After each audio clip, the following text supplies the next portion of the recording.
안녕하세요. 서울시립과학관 관장 이정교입니다. 저는 주기율표가 붙어있는 방에서 태어나서 해질녘에 대숲으로 잠자리를 찾아서 날아가는 참새들이 되게 궁금했던, 세상이 되게 궁금했던 아이였고요. 그리고 과학이 이 세상을 이해하는 어떤 도구, 눈 이런 거라고 자란 과학 소녀입니다. 그래서 천문학을 공부하고 지금은 시립과학관에서 관장으로 일하고 있습니다. 생물 다양성과 우주 진화가 어떻게 연결되는지, 그리고 나의 정체성과 기원 이야기가 어떻게 연결되는지, 그리고 우리가 이런 이해가 우리가 다름, 차이를 이해하는 데 어떤 도움이 되느냐에 대해서 얘기해 보려고 하는데요. 먼저 우주 진화사가 뭔지를 얘기를 해야 될 것 같아요. 그러니까 빅히스토리라고 이렇게 불리기도 하는데요.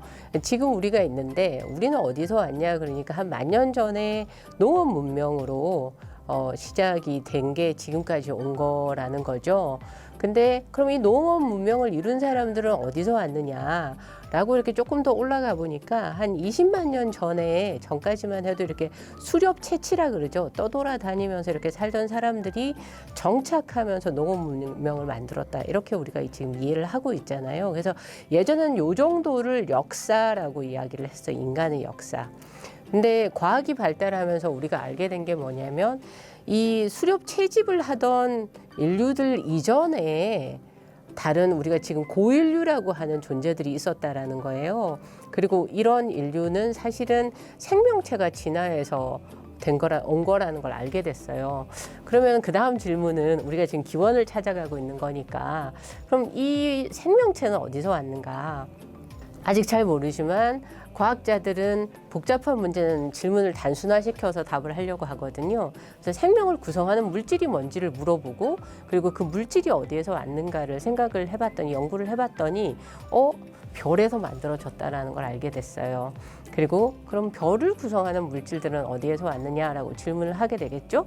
그랬더니 그것들은 138억 년 전에 빅뱅으로 우주가 시작이 됐을 때 생겨난 작은 알갱이들이 모여서 만들어졌다라는 거예요. 그러면 빅뱅으로 작은 알갱이가 만들어지고 그 알갱이가 별을 만들고 별에서 만들어진 원소들이 생명을 만들고 그 생명이 진화해서 우리가 되었다면 우리 인간의 역사를 이 빅뱅까지 가야지만 되는 거 아닌가? 이렇게 이야기하는 사람들이 생겨나기 시작했어요. 그래서 그 20만 년 전에 수렵 채취하던 인류까지만 보던 역사에 비해서 우주 진화사까지 포함을 하니까 아주 크다 그래서 빅히스토리. 그런 면에서도 빅히스토리고요. 또 그렇게 얘기해놓고 봤더니 이게 인간의 기원에 관한 이야기뿐만이 아니라 세상에 존재하는 모든 것들의 기원이 되더라는 거예요. 그래서 또 빅히스토리가 되는 거죠. 인간만이 아니라 모두를 포함한다는 의미에서. 이제 그게 빅히스토리고요. 그래서 빅히스토리가 결국은 나뿐만이 아니라 세상의 기원에 관한 이야기잖아요. 그러면 그 기원 이야기에는 세상이 어떻게 생겨나서 여기까지 왔단다 뿐만이 아니고 내가 어떤 존재이고 그래서 내 옆에 있는 존재는 어떤 존재이고 우리는 어떤 관계를 맺고 어떻게 살아야 된다라는 이야기가 다 들어가 있어요. 그래서 그 기원 이야기는 항상 세계관이 될 수밖에 없거든요. 그러니까 다시 얘기해서 세계관이라는 건 내가 누구인가, 이 세상은 어떤 곳인가, 나는 어떻게 살아야 하는가. 근데 그게 바로 과학이 지금은 들려주고 있다라는 거죠. 그러면 이런 나의 기원이 이런 138억 년의 우주 진화사라고 한다면 나는 어떤 존재인가? 그 이전에 20만 년의 역사를 가진 존재와 나는 어떻게 다르게 나 스스로를 우리 인간을 생각하게 될 것인가가 그 다음 질문이 될 것 같은데요. 이런 의미를 찾아가는 건 사실은 아직 이루어지고 있는 작업이긴 한데 그냥 제가 지금 생각하는 걸 몇 가지만 말씀을 드리면 한 가지는 우리는 이런 정말 그 끊임없이 변화하는 138억 년이라는 장구한 우주 진화사를 통해서 이 자리에 있게 됐다라는 거예요. 되게 짧은 기간을 통해서 만들어진 거하고 아주 긴 기간을 통해서 만들어진 걸 우리가 어느 걸 더 소중하게 생각하나요? 그래서 그런 무게가 달라지는 면도 한 가지가 있는 것 같고요. 내가 이런 변화의 과정들을 통해서 이 자리에 있을 수 있기 때문에 이전의 변화들이 없이 내가 이 자리에 있을 수 없다면 지금 내가 어떤 선택을 하느냐가 그 다음의 단계들을 결정하기도 하는 거죠. 그래서 지금 내가 어떻게 사느냐라는 게 이 긴 맥락 안에서 되게 중요해지는 것 같아요. 그리고 이런 변화들은 끊임없이 주변 환경과의 상호작용을 통해서 일어났거든요. 그리고 진화사에서 의식이라는 게 등장을 하고 나면 그게 정확하게 언제 등장했느냐라는 건 여전히 논란의 여지가 있지만 의식이라는 게 등장하고 나서는 내적 충동에 의해서 이런 변화들이 일어난단 말이에요. 그렇기 때문에 그 변화가 어떤 식으로 발현이 되는가, 어떤 모양을 띠게 되느냐라는 건 결국 다양할 수밖에 없다라는 거죠. 그래서 세상은 다양한 모습을 띠는 게 당연한 거다라는 게 이런 진화사를 살펴봐도 알 수 있는 것 같아요. 흑표범님의 이미지 보면서 되게 재밌었어요. 그러니까 신화적 상상력도 되게 많이 들어가 있고 그 사회적으로 이렇게 괴물이라고 불리는 것 혹은 터부시하는 동물들과 여성들을 차라리 더 적극적으로 결합을 시켜서 어떤 면에서는 좀 도발을 하는 면도 있고 그래서 되게 재밌었는데요. 사실 그 젠더에 의한 억압이 사실 많잖아요. 사실 자연은 이분법적이지가 않거든요. 그러니까 얼마 전에 봤던 기사인데 새 한 마리가 한쪽에서 보면 암컷이고 반대쪽에서 보면 수컷인 새가 발견이 됐을 정도로 자연은 이분법적이지가 않아요. 가부장제는 그걸 또 남녀로 나눠가지고 젠더라는 걸로 나눠가지고 어떤 그 위계 질서를 만들어 놓고 한쪽은 뭐 괴물이다. 뭐 이해하지 못하는 걸 우리가 좀 이렇게 안 좋게 폄하하기도 하고 두려워하기도 하잖아요.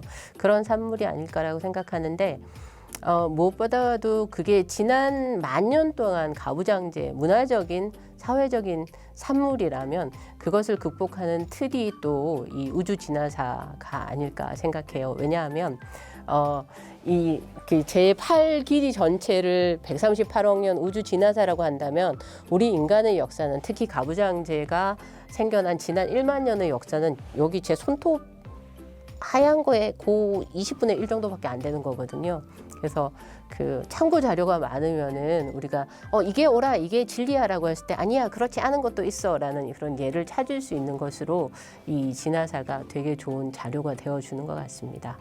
정규 분포라는 게 있잖아요. 이렇게 어떤 대상을 정해놓고 이게 분포를 한번 해보자. 뭐 크기별로 한다거나 모양별로 한다거나 이런 것들을 해보면 기본적으로 나타나는 게 가운데에 가장 많이 몰려 있고 양쪽으로는 이렇게 좀 그렇게 많지 않은 그런 분포를 띈단 말이에요. 영어로 normal 디스트리뷰션이라고 하는데 그게 되게 재밌어요. 그러니까 이 분포를 보면 가운데에 가장 많은 개체가 있고 바깥쪽에는 많지 않다는 거잖아요. 그러니까 다수냐 소수냐인데 이거를 우리가 노멀, 정상이냐 비정상이냐, 보통이냐 아니냐 뭐 이렇게 나누는 것 같아요. 그게 예전에 우리가 그 수렵 채집 뭐 사냥 이런 거 할 때는 어느 정도 필요했을 거라고 생각해요. 생존을 위해서 빨리 판단을 내려야 되니까.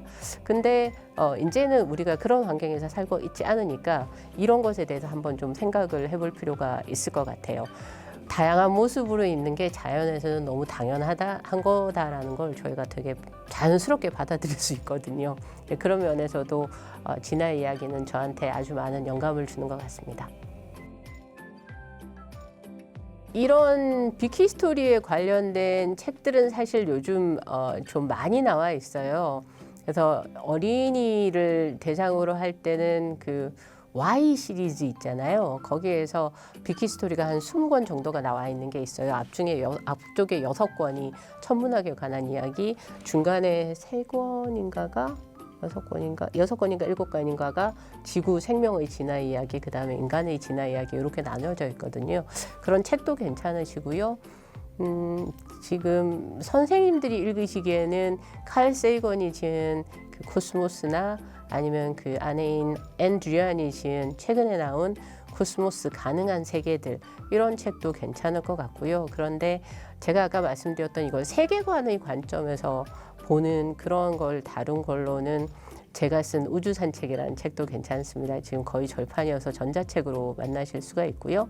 영상도 마찬가지로 코스모스 권해드리고 요즘 사실 자연 다큐멘터리에서 진화사를 다루는 것들이 되게 많아요. 그래서 그런 것들 보시면 좋겠고 초등학생들한테는 이지유 선생님이라고 그 과학 도서 많이 쓰시는 분 있거든요. 이지 사이언스 시리즈를 시작을 해서 뭐 별똥별 아줌마가 들려주는 우주 이야기, 뭐 기타 등등 그렇게 먼저 시작을 하시면 그리고 나서 그 다음 관심사가 이끄는 대로 책을 보시면 도움이 될 것 같습니다.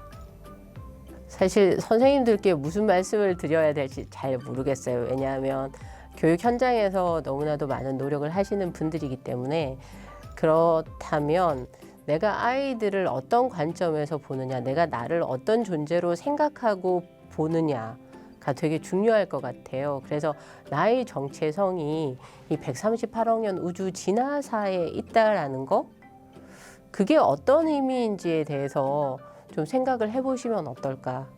그게 주는 느낌, 감동, 또 그게 나를 어떻게 변화시키는지에 대해서 조금 생각을 해보시면 아이들을 보는 눈이 달라지지 않을까 싶어요. 우리가 신경계를 가지고 있잖아요. 이 신경계가 처음 나타난 게 지렁이래요.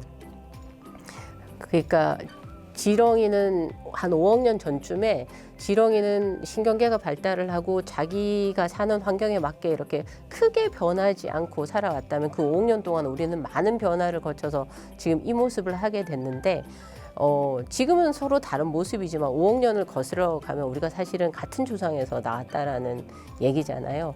그걸 가지고 제가 길바닥에 그 지렁이를 보니까 우와 친척이다 그러면서 그 아스팔트에 있는 개를 이렇게 들어서 화단으로 놓아주게 되더라고요. 그래서 이 우주 진화사를 나의 기원 이야기로 받아들였을 때 세상 사물을 보는 눈이 저는 많이 변화가 됐기 때문에 선생님들께도 그런 경험이 있으시면 좋겠습니다. 그리고 그런 눈으로 아이들을 바라보시면 좋겠습니다. 감사합니다.